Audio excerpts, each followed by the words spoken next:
Yamakatera kudai so ndiyo Kulian TV yacho patinokupai nawu ma-updates nezvinhu zvakasiyana-siyana zvinenge zvichiitika munyika yekwedu. Nhasi ndauya, it's good news. Ndine good news for Prophet Walter Magaya.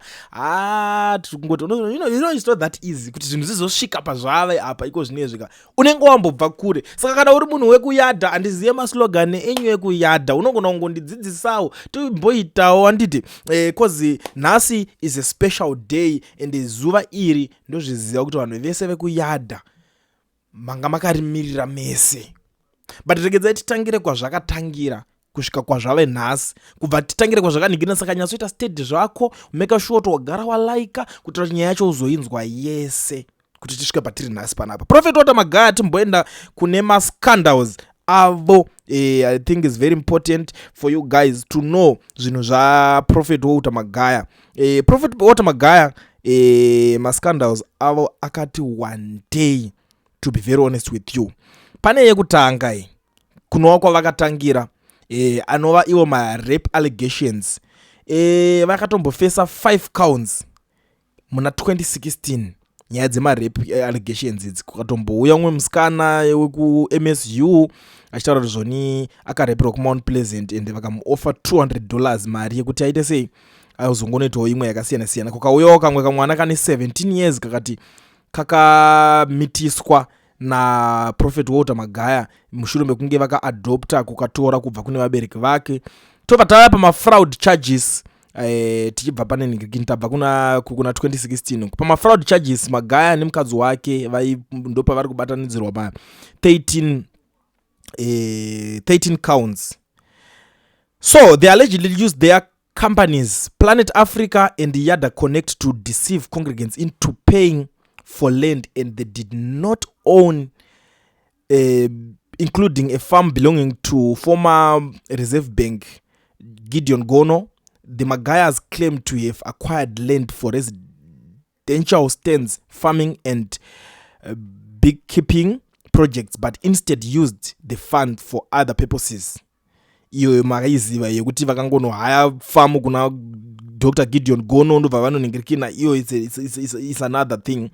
Kweta nyaya yekuti vakagadzira aguma muna 2018 vaiti vanogadzira inorapa mukondombera. Nyaya iyoyi ikazonetsa, vakanetsana neMedical Control Act zvekutodaro vakazongoningirikina fine yavo vakabhadhariswa which was $700.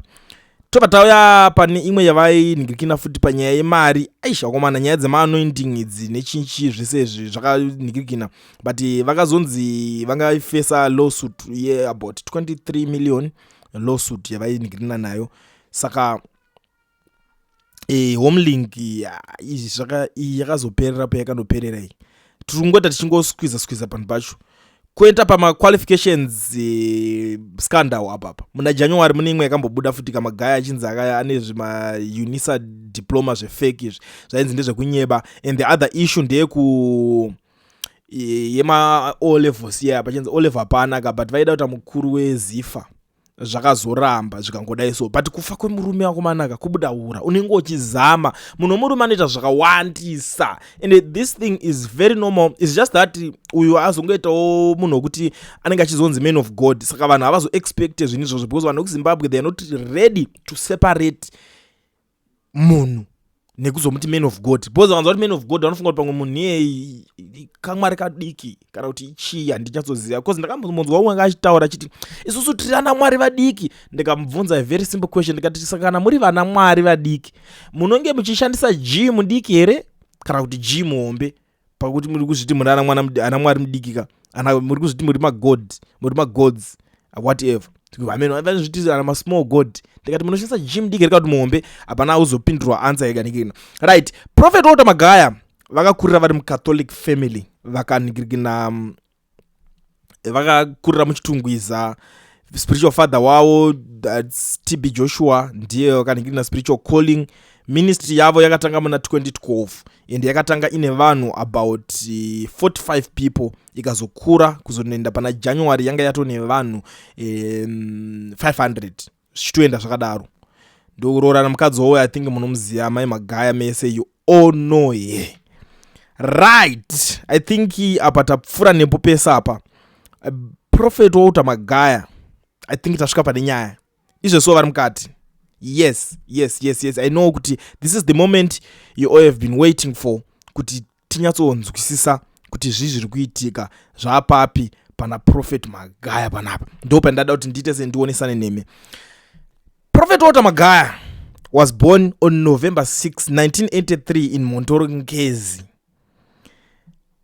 Kubva kuMondoro ndokuzouyawo history yavo indangotambira kumascandals uku. Vakaita zvakawanda, akatombotengesa maspaghetti kamurume uyu, akatengesa zvakawanda, $1 for 2, mabiscuits, what zvakawanda zvaingoitwa, anga ari dealer, vendor, zvese akapinda neikokoko.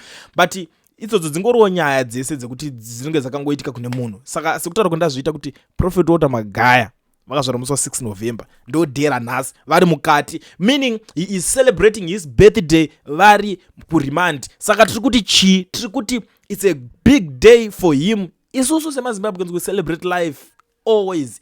Happy birthday Prophet Walter Magaya. Zvemascandals guys, ndiri kutaura kuti uri umwe munhu pauri papapa, nyaya Prophet Walter Magaya ukadzinzwa unotone kuinspire kwaunoita, une zvinhu zvakawanda zvaunotodzidza. Unotodzidza kuti kuvhara vanhu kwakanaka kana kuti kuvhara vanhu kwakadhakwa. Pane zvinhu zvaunototora side rese, because inspiration is inspiration. Zvokuti wazoinspire kuita sei, it's a topic for another day. I don't even care. As for me zvangu honestly, handimbofe ndakateerera kana inspiration kune munhu asina kana senti.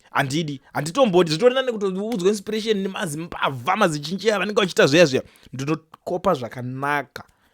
Handizokope umbavha but ndinokopa zvakanaka life yavanozorarama after. Zvakangofanana nekungodzidza life kune munhu ngirikeni, kune munhu akadunzi akarumba, hauzondotore mishonga, unozotarisa lifestyle yaari kurarama, unoinspire zvakanyanya. Zvesosi dzake unenge usini nazvo because iwe unenge nenzira yako already yaunenge uchishandisa. Saka ndonyaya tiri kungotaura nhasi birthday raProphet Walter Magaya. Ndinoda kunyatambisa nguwa ndangoti ndingopfura nepanapa ndikuziisa maZimbabweans. I know kuti maybe toda kutozvinzwa, saka inzwai, ndonyaya iripo. Vanhu vekuyadha aiwa ndoziva kuti vanhu vakawanda they don't care, havatodi kuti happy birthday kune murume nenyaya yemascandals aripo. Hatisi kuramba kana yakomana, munhu anomiramirawo achizama kufidha mhuri. It's not easy kunzi uri a breadwinner, it's not easy kunzi uri kutungamirira, uri kuningirikana every day, uri kufanira kunge uchirova vanhu nepsychology every Sunday. Unofanira kungora kuti varambe varipo vachingoya kuchechi, so uchidhila navo, uchivabata mukati memusoro. Vanozongoya Sunday paya vakavabata musoro, but chirepo kungobata munhu mukati memusoro asi nyore. Kuti munhu anokwira ndege kubva kunyika dzakasiyana siyana, Zambia chichi, vachiuya kunoatenda masermon kana kuti maservices avanenge vachiita ipapa. It's not that easy. Zvevanhu vari kuzoitawo hasha panapa mucomment section mangu vachiti isi takatovharwa zvakati kudai, so ndingoti happy birthday. Kana iwe une birthday rako ndudzi ndingokuisirwa yako message kuti happy birthday. Zvapera izvo. Kulian TV team DAT asi vanhu vachishamsika. Kulian TV haichatsika, saka subscribe wozolaika, nechawana zvesapana chichazosha. Everybody say Kulian.